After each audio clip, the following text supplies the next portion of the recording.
हम जानो तनी नहीं सब भगवान तारे के बाबा गोरखनाथ तना सुंदर बनौले बड़े कि हम जानो तनी ठग लेबू मन के मुलायम दिलदार के अपर भी न कामे आई है कवनो रंगदार के जइया हम चाहो तो हमरे के धोखा देबू तनी बजैबो लो हमारी इशारा से तली लल ना उगिलल बनी जाई अड़स कहियो फस जाई लीलल ना उगिलल बनी जाई अड़स कहियो फस जाई अरे की ओजन उठैबू जाई नाराउ कोस एनी सब हस जाईबू ओजन उठैबू जाई कहियो हंस जा। एगो और लाइन सुन लो जीवन में चलती में गलती ना करे के चाहिए ई हमार तहार धनंजय बाबू के चलती हो ए चलती में जे ना संभर के चली आ गलती करी तो करा कहियो ना कहियो पलटी मारे ही के बा ऐसे तहारा से कहत नहीं खास को आज तक तो ऐसा न ड्रेस पहले पड़े नु कि हम शब्दवे भुला जाते नहीं सही में ने आओ इसका मतलब तो हर मंच पे मुझे ऐसे पहन के आना पड़ेगा कि भुलाते जाए कहे ना कुछ कि चलती में गलती न करो मोरी मैना एगो स्टेपनी रखले बड़ू बाकी हम तारा से कहत नहीं अरे मैं ये हम लोग को रखा है भाई आज के कार्यक्रम वो नहीं कहो हां हम का कहत अच्छा, नहीं वो दूसरा वाला इनका पतिवाना समझ बड़ू गए ये से कहत नहीं कि चलती में गलती न करो मोरी मैना अब फिर जनी तिली तिली गोलुआ के बहना मत तो जान तरुका होई का छाछ पो चढ़ा के कहियो तो जन देव कोस कहियो खोस जोई छाछ पो चढ़ा के कहियो तो जन देव कोस एनी सब होस अरे कियो जन उठैबू जाई नाराउ कोस ए गोरी भस दे कहलो कि हम ना जाइबे ससुर घर में बाबा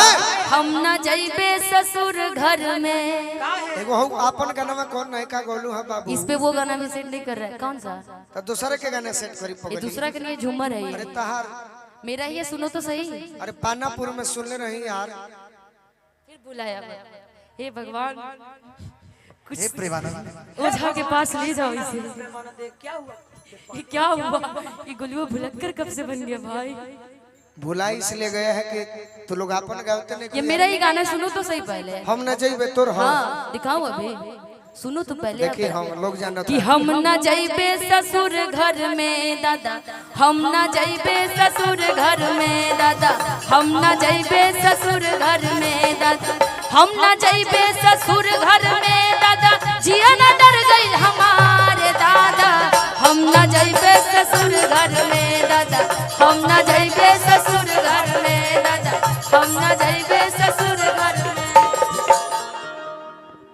धनंजय बाबू रो कुछ कहीं अब हम कहब हम न जइबे ससुर घर में हम जौन कहब हम अपने कहब कह देबे हम अपन कहब ऐसे ऐसे बलवा मिलेंगे तो ससुराल नहीं जाएंगे भाई हम अपन ये से कहत नहीं कहे के कि दूसरा के हमनी के कहब जा तो हमनी के गाइब जा थोड़े उ तो प्रचार ऊपर करत नहीं जा परमिशन तो हमनी के प्रचारक नहीं खे बने के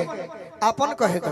बिल्कुल तो निशा कहली ठीक बा पुरान गाना ह झूमर है इनकरे कहल ह अब अमवा लगा लो आप गए तो ऐसा थोड़ी पारंपरिक ट्रेडिशनल गाने सबके होते हैं अब अभी गए तो हम आपका भी बातें चल नहीं जाएगा। करत अपने ही गाने की बात कर रहे हैं इसलिए हम बता के बात दिया। नहीं तो गौल ही नहीं खे जनता को बता दिए धनंजय बाबू कहीं तो वही स्केल से कहनी हम बचा के कहती हम कह दे कि लेके आवो छुट्टी लहंगा हरे फेकतावे लूती लहंगा तजबाना है ना ट्रेडिशनल ड्रेस बा सपोर्ट कि ना थे पाला ए पिया हैया किया गोलुए से बूती ना थे पाला ए पिया ए भाई लय बड़ा निमन बाकी शब्दवा ना सुनाइल है तने यही तरीको ही ना कि लेके आवो छुट्टी लहंगा फेंको तावे लूती ना खेपालाए पिया लागे पाला है पिया ना खेपाला माने अब जिंदगी बर्दाश्त जवानी ये बर्दाश्त देखे हो और किया किया तोहरे से बूती कि ना खेपालाए पिया तब एगो हम हूं कहतनी निशा अपना बलमुआ से कहतरी कि अबले रउआ से कुछऊ ना कहनी वाह वाह अजबले भइल बर्दाश्त चुप रहनी। ये हमरा प्रमोद परदेसी जी हैं लयदारू के लयदार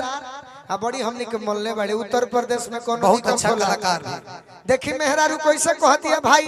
तो ये बोले रउआ से कुछऊ ना कहनी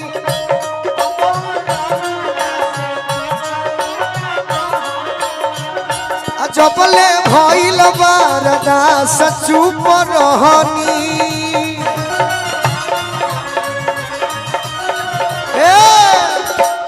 कि अबले रउआ से कुछऊ न कहनी। मान लो कि तू गोलू राजा हो हम निशा उपाध्याय आ तू मुस्कान हो ओहो आई एम मुस्कान तब मजा लेवे के बाद श्रोता के जमावे के सीखो कि अबले रउआ से कुछऊ न कहनी निशा कहले बड़ी कि हम ना जइबे ससुर घर में बालो धनंजय जी कहले बड़ी कि पाला ना खेपाला है पिया ना खेपाला है जवानी। पिया। अब गोलू राजा का कहत रे कि अब तो अरे हमरो जवनिया ओ रहन करता दीपचंदी मारो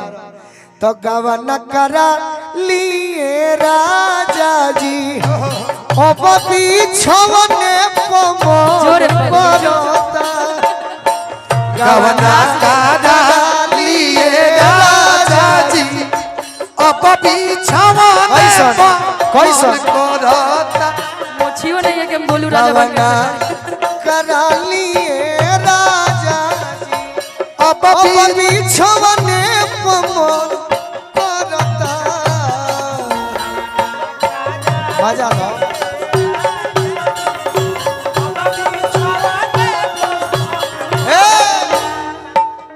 अगर पूरा सुनबू तो पूरा कहते सुनबू कह दी कि जब जाई सूते निशा कहतरी कि जब जाई सूते तो याद आवे राउर राउ आ रही रही से जिया पमन होला बाउर। तू बाहरा गइल बड़ो छठे में दशहरा में कहलो कि घरे आई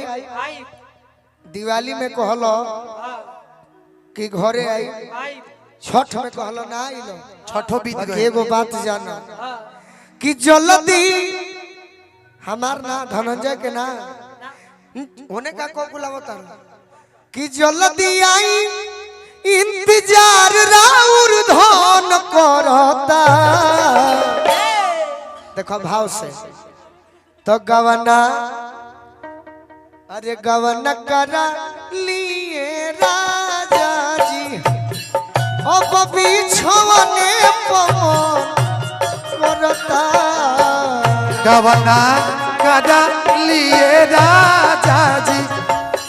अब बिछवाने पर मन करता गवना करा लिए राजा जी अब बिछवने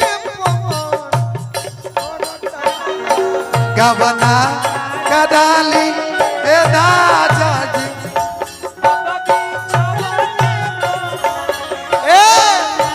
काहे कहतिया काहे कि भइली लरकोर सब सखी हमारा संग के ई जेकर गीत लिखल हो बड़ी फेमस गायक हो हल चलियो जीत कहिया सीखब तू ढंग के। अक्सर दुनिया में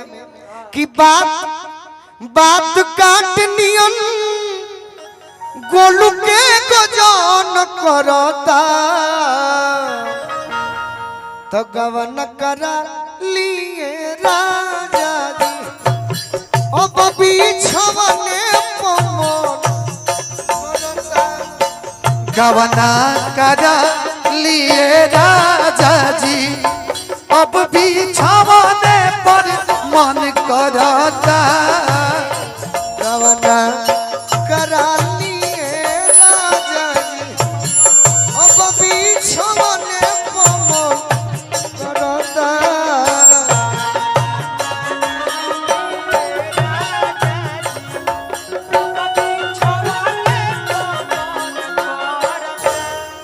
हेलो और हम चाहेंगे